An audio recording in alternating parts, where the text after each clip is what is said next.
Good evening, everyone. Thank you for joining us this evening. Great to see everybody. A lot of our members, several are under the weather and unable to be out tonight, but it's great to see all of you able to be out with us this evening in our study from God's Word. We are in the book of Ecclesiastes. I'm going to be at the very end of chapter 1. Just a leftover thought that we kind of need to get to at the very end of chapter 1. I'll look at those review questions with you, and then we'll move into chapter 2. As it relates to our discussion of the book of Ecclesiastes and the vanity of vanities that the preacher in the book is speaking about, and the challenges that he has witnessed and seen, and the things that he learned from that he's sharing with those who read this book as well. But before we get back into our study itself, if you would, let's bow our heads together. Let's share in a word of prayer. Our Father in heaven, thank you for the day you've blessed us with, the opportunity to assemble and to appreciate more of your testimony. Thank you for your word that guides us and leads us and helps us every step of the way. We're so appreciative of the wisdom that you provide and the guidance that you give to us. Give us a heart that wants to pursue your wisdom and your knowledge and recognize the challenges that it brings to us when we pursue the things of this world and the things of this earth and the human thoughts that often create greater challenges for us. Bless us in our efforts tonight. Strengthen us in every righteous endeavor. And we pray these things through thy Son's name. Amen. So at the end of chapter 1, he makes this point that we hinted at Sunday morning at the end of our Bible class. Didn't really give it much thought. Didn't have time to do that as we wrapped up Sunday morning. But I wanted to come back to it and think about it with you for a minute, and then maybe we can open up into the next chapter then after that. But he makes an interesting comment, right? He talks about how his heart was determined to learn wisdom, right? And to know madness and folly. And I perceive that this also is vexation of spirit. It challenged him where? Inwardly, right? Spiritually, you might even say, within his very being. The very things that he thought he ought to be pursuing and understanding and seeking to know were the very things that were troubling him the most. I think that's why he transitions in verse 18 and makes the final statement we need to look at, and that is, "For in much wisdom is much grief, and he that increaseth knowledge increaseth sorrow." Now, we've already illustrated, I think you've got to view what he says in verse 18 in light of the whole of Ecclesiastes, right? What kind of wisdom and knowledge is he referring to in verse 18?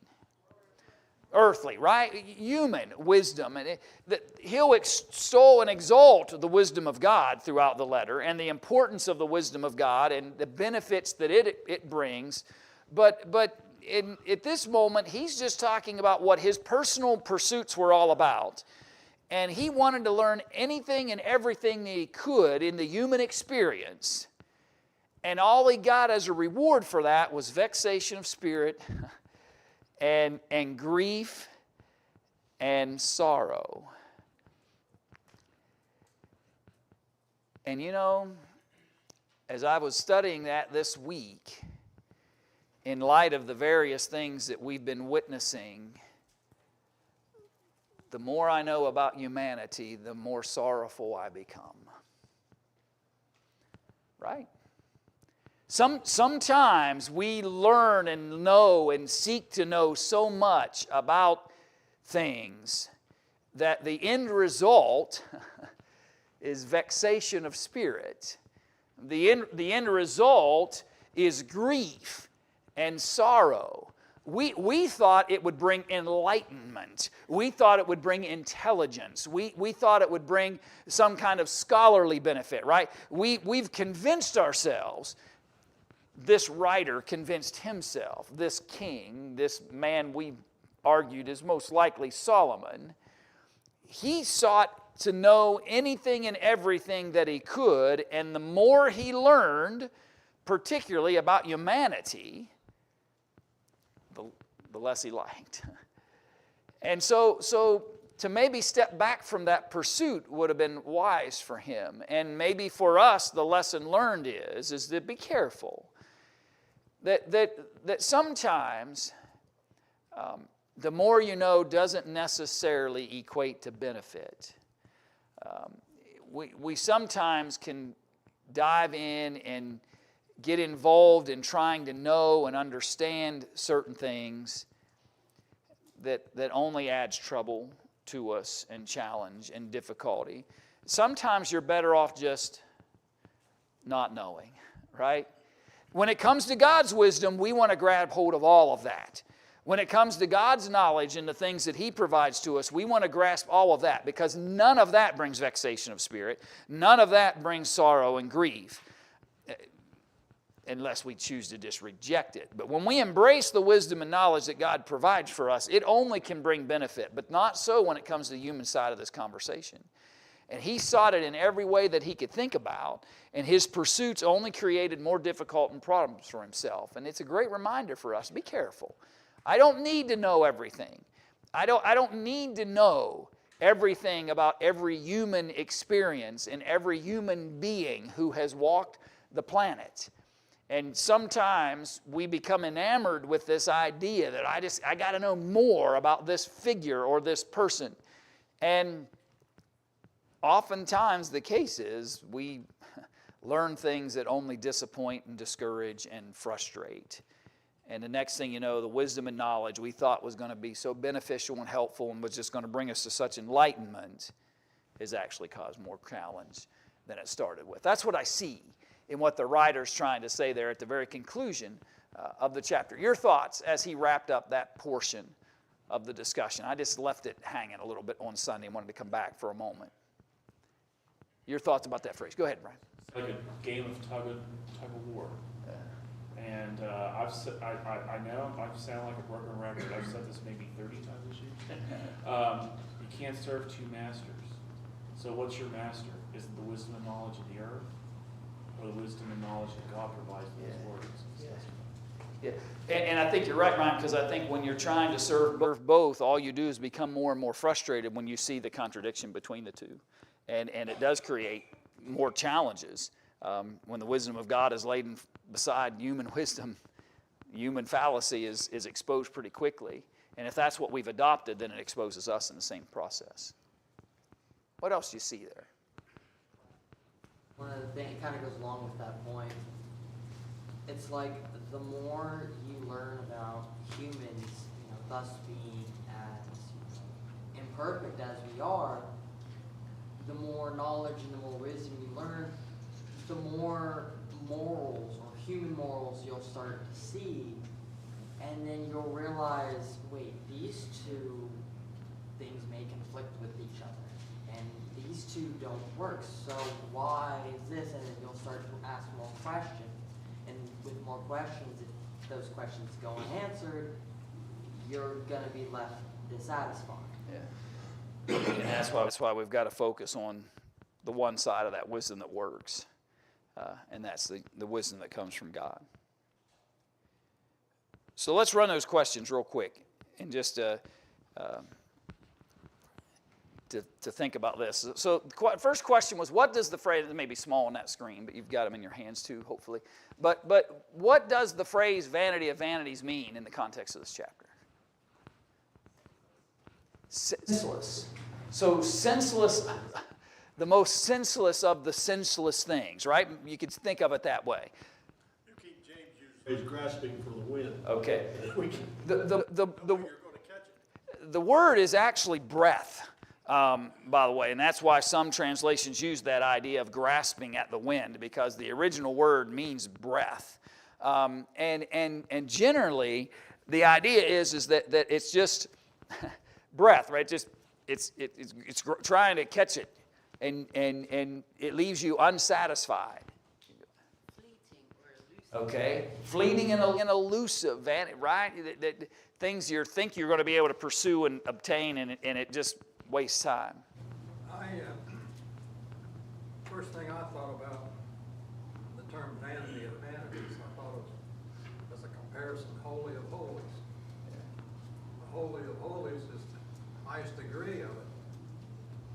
Vanity of vanity, I assume them would be the highest degree of vanity. Yeah, you're right, and I think it is the concept, right? If here's a pile of the worst things, then this is the worst of the worst things, right? And this, if you're looking for emptiness, these pursuits that I've been after, and that's the themology, right? Vanity of vanities, saith the preacher, all was vanity, and then he tells us what he means by all was vanity and begins to describe those things. And generally speaking, this pursuit of worldly and earthly things is what leaves this emptiness for them, and it makes it the worst of the worst. The most unsatisfied you can be comes from the pursuits that he offers. So then how does the cyclical pattern of nature, sun, wind, rivers, you saw that in the early part of the chapter, illustrate the preacher's point? It doesn't matter. These things are going to keep going. Right. You can get as smart as you can get, and it won't change these basic things that have been around for generation after generation. You can't. You're not going to get smart enough to be able to out-design what God has already put in order. Why do you think the author emphasizes that there is nothing new under the sun then? We had this discussion. Because there's nothing new under the sun. Because there isn't, right? The reason why he emphasizes it is because he's just trying to illustrate a fact that every time, and I guess it's in, the fact is in light of what he's trying to say, right? If your effort is to want to know every new little nuance of every little thing that ever comes up, you're pursuing the wind, right? You're pursuing breath because there isn't anything. The technological advancements that might allow you to access certain things might change, but at the end of the day, there's not really anything new that is all of a sudden introduced in this world that God has created. The rivers flow into the sea; they don't overflow. The circuits of the winds and the patterns that the winds, right? These things God has set in motion aren't going to be manipulated or changed just because you think you've got it figured out, and how those things work. And we had that discussion in our class. How does the pursuit of wisdom bring both benefit and burden?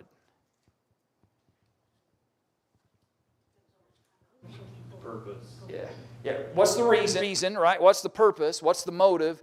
What are you looking for, right? Are you pursuing the wisdom of God that brings benefit, and there, by the way, it's interesting. And again, he'll bring this, it'll come up as you read the rest of the book and we look through it, but there are moments where he's reminding us it's all vanity of vanities, so be careful that you're not spinning your wheels and creating sorrow and grief for your heart and vexation for your spirit, but it is better than being foolish. You'll see that conversation happen throughout things, and then he'll say, and yet even the wise and the foolish face the similar kinds of situations that they neither one can out. But so there is a somewhat of a contrast that he uses, and again we'll see that I think more as we move forward in the study. What emotions or thoughts might the writer be expressing about life's repetitiveness? I almost said repetitiousness, but I don't think that's a word. So It's wearing. It's tiring. It's unfruitful. okay. And right, if you get all concerned and anxious and pursuing, all of a sudden you realize no, the world just keeps kind of repeating itself. And we talked about this in the class. We don't often learn what we should have learned, and it doesn't take long for something that we all said, we're going to learn our lesson, right? We're going to learn our lesson. I mean, how many times when you were 8 years old, I learned my lesson, Mom, until 2 weeks later, and you got to relearn the lesson again, right?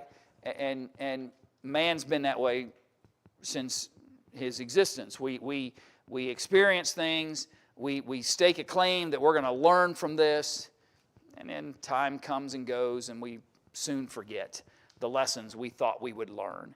And And again, I think that's partly why he says there's grief and sorrow in this wisdom and this pursuit of knowledge that comes with men, because you become very quickly dissatisfied with the things you appreciate and learn about human behavior. Say it again. Sorry. It's meaningless. Yeah, it becomes very, very meaningless in the process.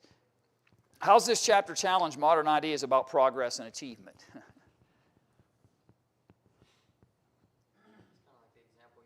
About this one person at a school system has brought this thing in and is blowing this thing up about, oh, this is new and everything.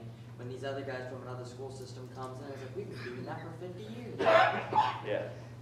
And there's always this idea that we're doing something brand new and and something novel. But the truth is that modern ideas have come and gone, and we still haven't, done all these advancements that we often convince ourselves that we have. And he talked about that within the letter, within that chapter. What role does memory and legacy play in the preacher's reflections? This is kind of what brings the sorrow, right? You learned all these things, and then you what? Yeah, you're gone, and maybe somebody will remember what you taught them, maybe not, right? The pursuit of legacy can become vanity of vanities as well, and so again, the caution that he gives. How might this chapter speak to someone feeling restless or unfulfilled? That was an interesting question, I thought, by the way. Okay, there's some contentment we need to learn. But what's this chapter say to somebody who just kind of feels restless all the time and unfulfilled? Maybe they can look at what they're focusing on. Okay, maybe it could help us if we have these feelings to go, well, what have I been spending my time doing? What pursuits have I been engaged in? How do I spend my days and hours? And have I been guilty of vanity of vanities because I've been pursuing all this earthly wisdom? How else? I'm just asking. There's not a right or wrong answer here. Gives you the increase of sorrow, so increase of knowledge is not that important. Yeah. And I think that the more we increase in our understanding of the world we live in, it may not only create moments where we become disappointed in others, but sometimes that pursuit can create discouragement and disappointments about ourselves. And I think in that sense that question is understood maybe.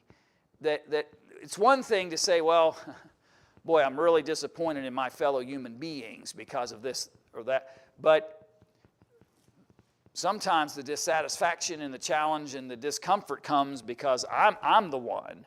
The more I've learned and the more I see myself disconnected from the wisdom of the right, we can become the one that's becoming dissatisfied and become restless and challenged by that. And so I think he deals with that again. That's something we'll see more and more as we move through the chapters. Go ahead, Brian. If anything, it'll help help them discern what is profitable to what's important, what's profitable, what's non-profitable. Yeah. And I think this may sound overly simplified in relationship to the chapter, but you don't have to be the smartest guy in the room to be happy, right? You don't have to have the knowledge and wisdom of a Solomon, right? You don't have to have some kind of superior knowledge and understanding of the world we live in to find peace and content. In fact, he says the more you pursue those things, the emptier and emptier it gets. And it's a wonderful education from a man who knows what he's talking about when it came to his pursuits. Maybe a biblical foundation to the thought, go ahead, go for it. There's always going to be something else out there. Yeah. It doesn't matter what you do, there's going to be something else. Right, and that becomes dissatisfying, right? Because the moment you think you've got the latest and greatest going, somebody moved the bar. Yep. I think not only the fact of there's always something else out there, or there possibly is something else out there, isn't always bad though. A lot of people will tend to look at that as being unsatisfied with what you have, or being, unfulfilled, having a feeling of, my purpose here is not fulfilled. But there's also, I think there's the opposite. It's also an opportunity, for someone, because I've heard the saying, there's some other power out there. There's some other thing that controls the world out there. I'm not sure what. That would be a good opportunity, to bring someone over to Christ. And certainly when people were feeling restless and unfulfilled, that you can point them to the one place that can fill that void, and that's the Creator. All right, so let's jump to chapter 2, and let's talk. It breaks down a lot of things in the first few verses, but so let's maybe look at it in pieces rather than verses. So he said, I said in mine heart, go to now, I will prove thee with mirth. Therefore enjoy pleasure, and behold, this also is vanity. Okay, I tried to get smart, and all I did was added grief and sorrow and vexation of spirit. So I thought, well, maybe the joy, the happiness, if I just seek that all the time, I'm just going to seek mirth and enjoy pleasure. And that ended up being vanity. I said of laughter, it is mad, and of mirth, what doeth it?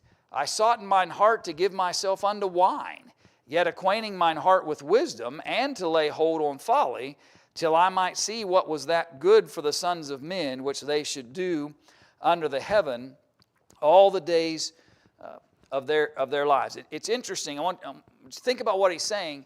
So I did everything, right? That's his point. I pursued what I thought I wanted, happiness, joy. I sought it in laughter. I sought it in wine. I sought it in wisdom. I sought it in folly. Anything that I could see that the sons of men were doing, I tried it. And it created the same emptiness that he'd seen. He's already described it as vanity. Here's what I think we need to at least pause and appreciate about that. You know me well enough. I tend to oversimplify. I get it, but really, there are two ways to learn things in life, and both of them have their merit in some circumstances. Basically, you can learn things academically, right? You can gain the understanding of something by just simply learning, or you can learn by doing it, by experience, right? Oversimplified, I get it. But the two primary ways we learn things are by education or experience. He decided that the only way to really know whether these things had any value was to do what? Was experience them. I don't know whether folly's good or not. I'm going to experience. I don't know whether mirth all the time is good or not. I'm going to experience it. Laughter, experience it. Wine, experience it. Everything that he could think of, he wanted to experience it in order to make his determination and judgment about its value. And when he got done, as he repeatedly says throughout the book, it was all breath. It was all the breath of breath. It was just grasping at the wind. It was vanity. He'll help us acknowledge a little more in the latter part of the book that it's because when you do that, you generally disconnect from God. So we'll get there in the discussion. But what I appreciate about him here is he's convinced, right? He's convinced there's got to be something among the sons of men that is going to make me exactly what I want to feel and know and appreciate. And he just tried everything. My thought is, remember, we don't have to try everything to know vanity of vanities, because we have a guy who did and he tells us about it. That's education, right? Sometimes some things are learned better by experience. I get that, right? You want to learn how to be a carpenter, you're going to have to learn how to swing a hammer, right? You're going to have to learn how to work, right? You're going to have to experience those kinds of things. There are certain things, I get it, particularly trades and those kinds of things, that education may come academically initially, but the growth process requires experience in order to get better and better. So I'm not disclaiming that experience has no value. What I'm saying is, when it comes to the things that this writer of Ecclesiastes is trying to warn us about, you don't go out and say, well, I don't know whether wine's a mocker. I don't know whether seeking mirth all the time is not a good idea. I don't know whether laughing every day and never taking anything serious is good, right? No, he's telling us. He just educated us, right? He just educated us by saying, listen, I tried all that. I tried it all. You can't name something that I didn't try. Notice, till I might see what was that good. I thought I was trying to find that which was good for the sons of men, right?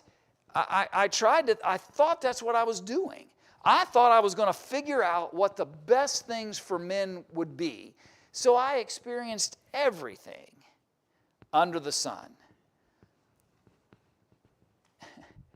And it didn't help him at all. It just created more and more challenges. So then he says, I turned my attention to wealth building.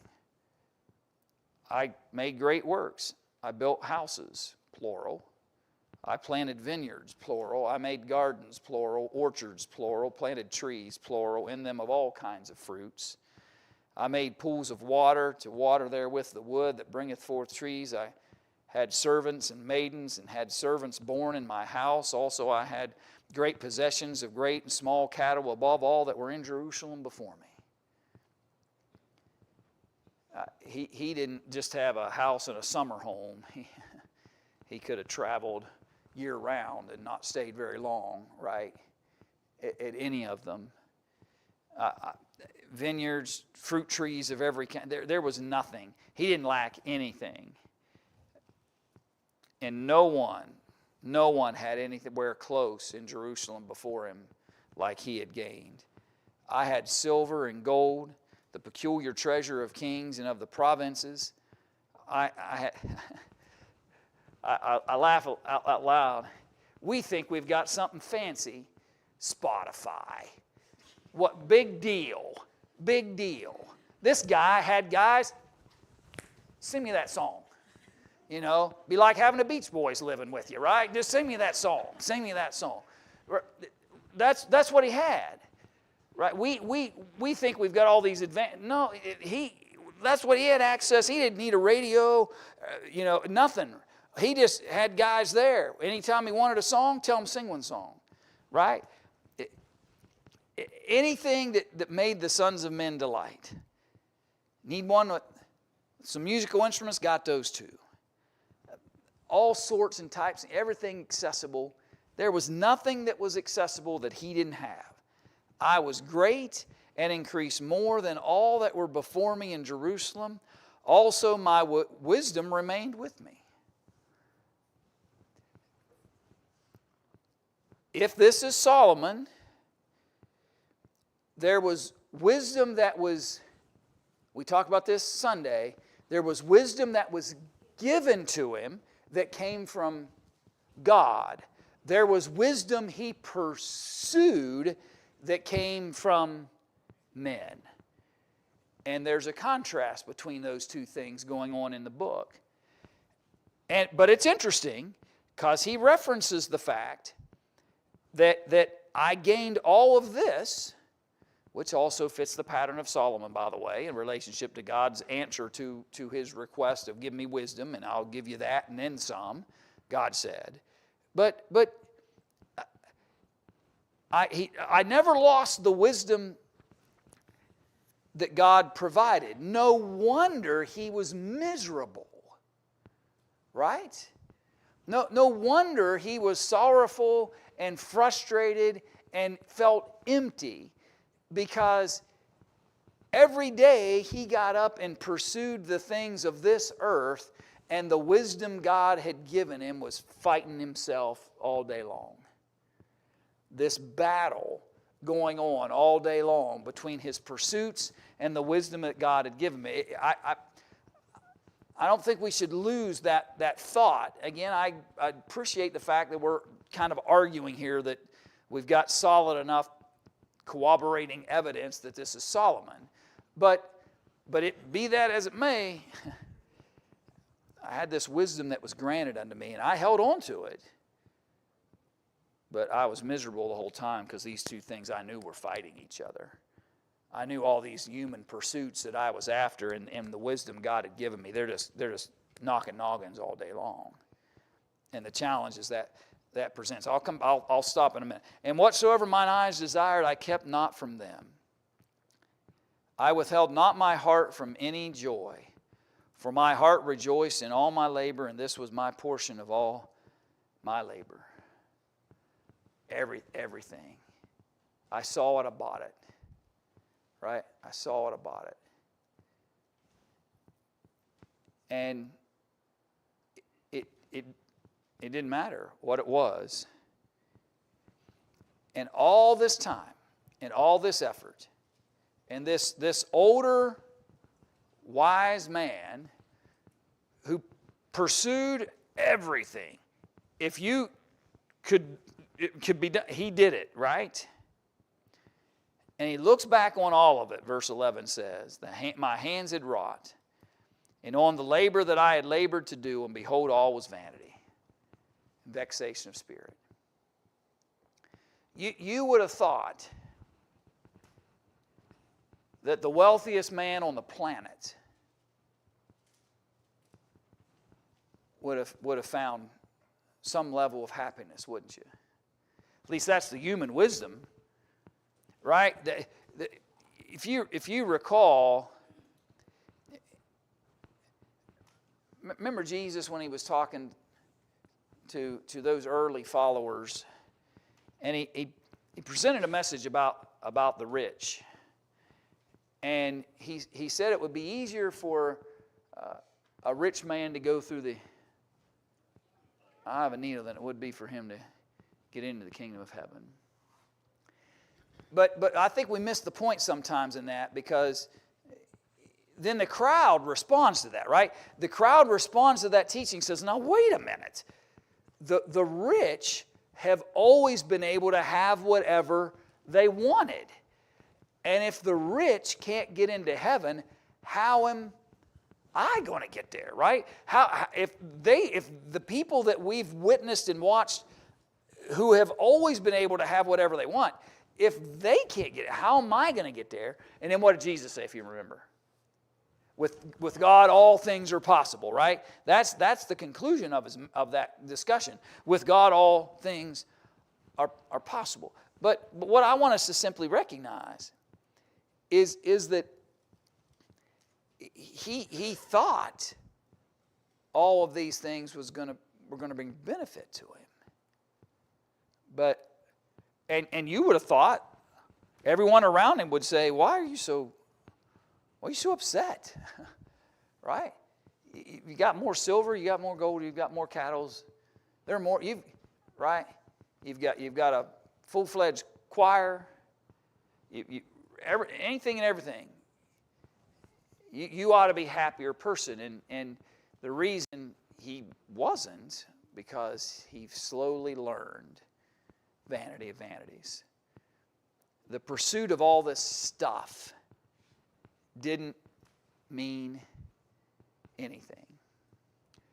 And man still has not stopped pursuing stuff.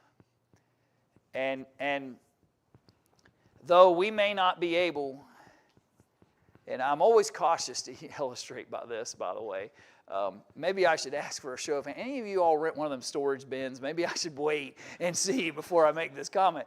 But right, we get so much stuff that we got to go rent space to put our stuff in, right? And I'm not criticizing. Maybe you got important things you need to keep. I'm not right. But my point is, if we're always just accumulating, right? It's always about accumulating and accumulating more and accumulating more. We're just going to add sorrow and challenge to ourselves. It is not going to bring the benefit that we're looking for.